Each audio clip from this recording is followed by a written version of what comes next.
PR অ্যাক্টে SIR এর কোনো কথা নেই, কোনো ইয়ে নেই। SIR unconstitutional. এসআইআর ইচ্ছা করে নতুন একটা জিনিস বের করা দেওয়া হয়েছে বিজেপির জন্য, বিজেপিকে বাংলায় ঢোকার জন্যে।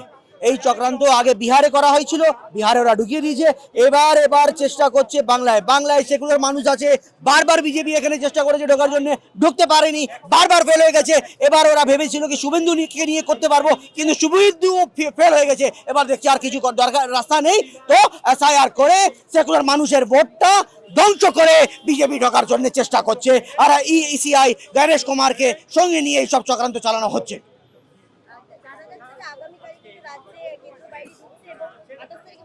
আর তো কিছু করার নেই, এরা নিজে কিছু করতে পারছে না, এবার কেন্দ্র বাহিনীকে নিয়ে ঢুকে এইসব উল্টো পাল্টা কাজ করবে। আপনি বলুন কি হচ্ছে এখানে? এখানে ওয়ার হয়ে গেছে নাকি? 480 ব্যাটালিয়ন ঢুকছে এখানে। 480 মানে কত লোক হয়ে গেছে? প্রায় 5 লক্ষ ব্যাটালিয়ন ঢুকবে এখানে। 5 লক্ষ মানে কেন্দ্র বাহিনী ঢুকবে, তার মানে কি এখানে কি হয়ে গেছে? বাংলায় কিছু কিছু উল্টো পাল্টা এখানে ওয়ার হয়ে গেছে নাকি? টেরোরিস্টরা অ্যাটাক করে দিয়েছে, অন্য কোনো দেশ এখানে অ্যাটাক করে দিয়েছে, এটা ভুলে যাচ্ছে না ব্যাপারটা কি হয়ে গেছে। মানে বিজেপি ঢোকার জন্য যা চাইবে তাই করবে এখানে। 17 জন বিএলও মারা গেছে, একজন বিএলও লিখে চলে গেছে যে আমার মৃত্যুর দায়ী গণেশ কুমার ইসিআই। এর দায়ী কে? যদি আমার নামে লিখে চলে যেত তো আমাকে কি পুলিশ ধরতো না? আমি এখন জেলে থাকতাম। কেন এখনো ধরা হয়নি? ওকে ধরা হোক, ওর দায়িত্বটা নিতে হবে ইলেকশন কমিশনকে। এতজন মারা গেছে, আর এতজন, তারপরে এতজন মেন্টাল এখন ডিস্টার্বেন্স হয়ে গেছে, আর 143 রেকর্ড আছে, ওর ছাড়াও অনেকজন মারা গেছে। এসব দায়ী কে নিবে? মানে বিজেপি ঢোকার জন্য যা চাইবে তাই করবে। এসআইআর নিয়ে চলে এসছে, এসআইআর কোনো দাম নেই, এসআইআর কে বাতিল করতে হবে। আমাদের ডিমান্ড আছে সামনে যে ইলেকশন হবে, এখানে সামনে ইলেকশনে গত ইলেকশনে যে লিস্টটা দিয়ে হয়েছিল ভোটার লিস্ট, ওই ভোটার লিস্টটা দিয়ে ইলেকশন করতে হবে, না হতে গেলে করা যাবে না।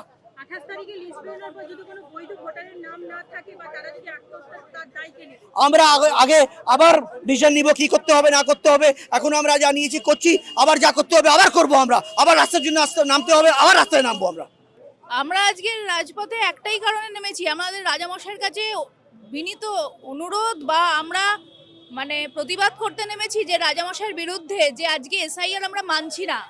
কারণ এসআইআরটা কোনো সাংবিধানিক প্রক্রিয়া নয়, এবং এইভাবে বাংলা দখল করবার জন্য সে উঠে পড়ে লেগেছে। রাজামশাইয়ের ক্ষমতা থাকতে পারে, কিন্তু আমরা প্রজা হয়ে আমাদেরও ক্ষমতা আছে, আমরা রাস্তায় নেমে প্রতিবাদ করতে পারি। আমরা বলতে পারি যে আমাদের অধিকার, মৌলিক অধিকার হচ্ছে আমাদের নাগরিকত্ব, সেটা কেড়ে নিতে পারে না কোনোভাবে তারা। আমাদের জন্মসূত্রে আমরা এই দেশের নাগরিক, বাংলার নাগরিক। সেই বাংলাকে মানে ওনার রাজামশাইয়ের তো শত্রু হচ্ছে বাঙালি এবং বাংলাকে দখল করবার জন্য উনি যেন তেন প্রকারে বাংলাকে দখল করবার জন্য উঠে পড়ে লেগেছেন। এসআইআর নিয়ে নেমেছেন, এসআইআর পদ্ধতিটাই আমরা মানছি না। কারণ এসআইআর এর জন্য যে নথি উনি চাইছেন, সেটা শহুরে মানুষগুলো যারা এসি ঘরে থাকেন, যাদের কর্পোরেটে চাকরি করে, তারা হয়তো দিতে পারে, পাসপোর্ট, জমির দলিল এসব দিতে পারেন। কিন্তু সাধারণ গ্রাম বাংলার মানুষ এগুলো দিতে পারেন না, কারণ তাদের অনেকেরই পাসপোর্ট নেই, তারা জানেই না, তাদের লেখাপড়ার মান কম, তারা নিরক্ষর, তাদের কারুর মানে আমাদের যে দেশের ইতিহাস, সেই ইতিহাস অনুযায়ী আমরা পার্টিশনের পরে মানুষ এসছে, তাদের যে কাগজপত্র থাকার কথা নয়। কারণ অনেক মানুষ আছে যাদের জন্মসূত্রে তারা নাগরিক, কিন্তু তাদের কাছে বার্থ সার্টিফিকেট থাকে না, কারণ তখন সিস্টেমের মধ্যে ছিল না, হসপিটাল ছিল না, তখন বাড়িতে জন্মগ্রহণ হতো। বাবা মা, ঠাকুরদা, ঠাকুমা, আমাদেরই ঠাকুমা ঠাকুরদারা বাড়িতে জন্মেছে, তাদের বার্থ সার্টিফিকেট নেই। তারপরে গ্রামের দিকে, গ্রাম বাংলার দিকের মানুষরা পড়াশুনো অনেক পরে সাথে যুক্ত হয়েছে, স্কুল কলেজ ছিলই না। তো সেইখানে দাঁড়িয়ে যে কাগজপত্রের কথা বলছেন, সেই কাগজপত্র প্রথম কথা উনি ন্যায্যভাবে যদি বলতেন, সেটা প্রসেস তৈরি করতেন। দীর্ঘ 2 বছর ধরে, 3 ওনারা 12-14 বছর ধরে সিংহাসনে আছেন, সিংহাসন তখন কেন করেননি? এখন ভোটের মুখে রাতারাতি উনি ওনার যে সিংহাসন দখল করার জন্য, বাংলার সিংহাসন দখল করার জন্য উনি উঠে পড়ে লেগেছেন যেভাবে, অন্যায্যভাবে। যাতে আমরা রাস্তায় নেমেছি আজকে সেই নাগরিকদের জন্য যাদের এসআইআর থেকে একটা নামও যেন কাটা না যায়। কারণ ভোট আমাদের মৌলিক অধিকার, সেটা উনি ছিনিয়ে নিতে পারেন না। একটা অযৌক্তিক কতগুলো তথ্যের মাধ্যমে, কারণ এটা সম্ভব নয়। ভারতবর্ষে বহু মানুষ আছে যাদের কাছে এই পাসপোর্ট আর মাধ্যমিক কার্ডটা থাকে না, তাদের কাছে ভোটার কার্ডটাই সব কিছু। তাই 2025-এর যে নাম লিস্ট থেকে ভোট হয়েছে সেই অনুযায়ী যদি ভোট হয় তাহলে আমাদের দাবি এটাই যে সেই অনুযায়ী যার জন্যই আমরা রাস্তায় নেমেছি। কারণ এই এসআইআর 3 মাসের মধ্যে যেভাবে ইলেকশন কমিশনার তার রাজ্যামশায়ের কথা শুনে দালালি করে চলেছেন, এটা আমরা ভাবতেও পারি না। আমাদের গণতন্ত্রকে তিনি হস্তক্ষেপ করেছেন এবং আজকে গণতন্ত্র নেই বললেই চলে। সেই জন্য আমরা রাস্তায় নেমেছি প্রতিবাদ করতে। রাজামশাইকে এর উত্তর দিতে হবে, দায়ভার নিতে হবে। যতগুলো মানুষ খুন হয়েছে, এটা ইলেকশন কমিশন এক প্রকার খুন করেছেন, মানসিকভাবে খুন করেছেন। মানসিক অত্যাচার দিনের পর দিন, যারা এত তাড়াতাড়ি এত মানুষের তথ্য নথি সম্পূর্ণভাবে সুস্থভাবে সময়ের সাপেক্ষ যে কাজ, সেটা হঠাৎ 3 মাসের মধ্যে সীমাবদ্ধ হয় না। এগুলো বুঝতে হবে। সাধারণ মানুষ এর জন্য রাস্তায় নামবে, প্রতিবাদ চলবে, লড়াই চলবে। আর আমরা সেই সব বঞ্চিত মানুষের পাশেই থাকবো, সেটা বলতেই নেমেছি যে আমরা আছি, আমরা লড়বো। দরকার হলে আমরা ধর্নায় বসবো যতক্ষণ না পর্যন্ত এসআইআর প্রত্যাহার হচ্ছে। মুখ্যমন্ত্রী একজন দেশের মুখ্যমন্ত্রী একটি পার্টি আছে, হ্যাঁ, পলিটিক্যাল পার্সন আছে, উনি পলিটিক্যালি যা বলেছেন সেটাই বলছেন। আমি তো মুখ্যমন্ত্রী কি বলেছেন আমি সেটা নিয়ে আমি মন্তব্য করবো না। যেটা নিয়ে আমি মন্তব্য করবো ওটা হলো যে বাংলার মাটি, বাংলার ফল, বাংলার বায়ু, বাংলার জল, আর সারে জাহা সে আচ্ছা হিন্দুস্তান হামারা। আমি এইটা নিয়ে কথা বলবো। আমাদের দেশে যেভাবে মানে প্রত্যেকটা জিনিস মানুষের জন্য, মানুষের মানে এই দেশের নাগরিকের জন্য মানে অগাধ ভাবে আছে, অগাধ তার পরিমাণ অগাধ আছে, ঠিক আছে। বাংলায় মানে আমাদের দেশের জল বলুন, আমাদের দেশের নদী নালা বলুন, আমাদের দেশের পাহাড় বলুন, মানে কি সুন্দর এই দেশটা, কি সুন্দর। মানে এর যদি আমি বর্ণনা করতে যাই, আমার মতো মানুষ মানে 10 বার জন্ম নিতে হবে, এর বর্ণনা শেষ হবে না। কিন্তু বাংলার এই যে জিনিসগুলো আমি যেহেতু বলছি, আমি আগে আপনাদের সামনে তুলে ধরলাম, এটা আমাদের দেশের সৌন্দর্য, আমাদের দেশের যে জিনিসগুলো আছে আমাদের দেশে আরেকটা, এছাড়া আরেকটা জিনিস আছে, ভ্রাতৃত্ব।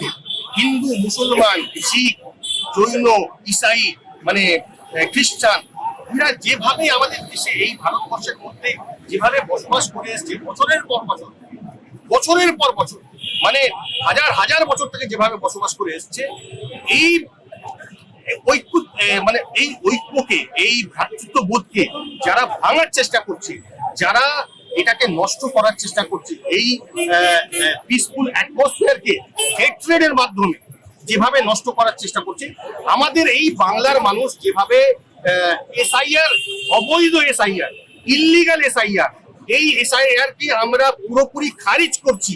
এইটা বাংলার বৈধ নাগরিককে অবৈধ করার জন্য একটি ষড়যন্ত্র, আরএসএস আর বিজেপির চক্রান্ত হিসেবে ইসিআই মানে ইলেকশন কমিশন অফ ইন্ডিয়া যে হাতিয়ার ব্যবহার করছে এসআইআর এর মাধ্যমে, এটা বাংলার মানুষ কোনোদিন মেনে নেবে না।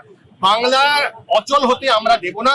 বাংলার প্রত্যেকটা নাগরিক এটা নিয়ে রুখে দাঁড়াবে, আর বাংলার মানুষ এর জোরদার জবাব দেবে।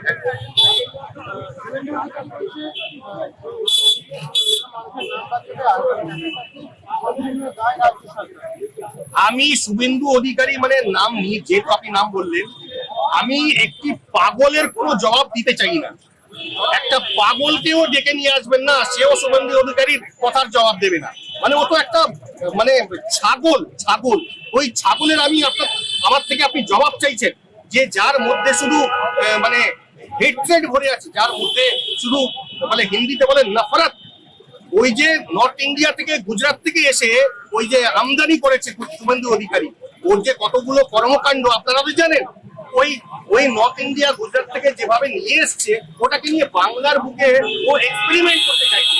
বাংলার মানুষ কোনোদিন মেনে নেবে না। বাংলায় মাছে ভাতে লোক মাছ ভাত খায়, বাংলায় বুদ্ধি দিয়ে কাজ করে, বাংলার যে ভ্রাতৃত্ববোধ আছে সেটা নিয়ে শুভেন্দুর ওই যে আমদানি করা যে কি বলে ওকে নফরতি চিন্টু, এই যে নফরতি চিন্টু শুভেন্দু অধিকারী, ওটা কোনোদিন বাংলার মানুষ মেনে নেবে না।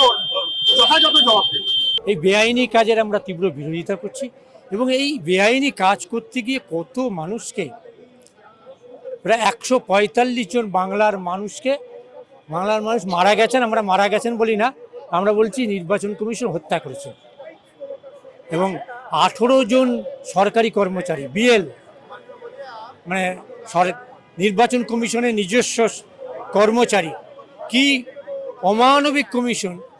একবারও খবর নিয়েছে, একবার দুঃখ প্রকাশ করেছেন?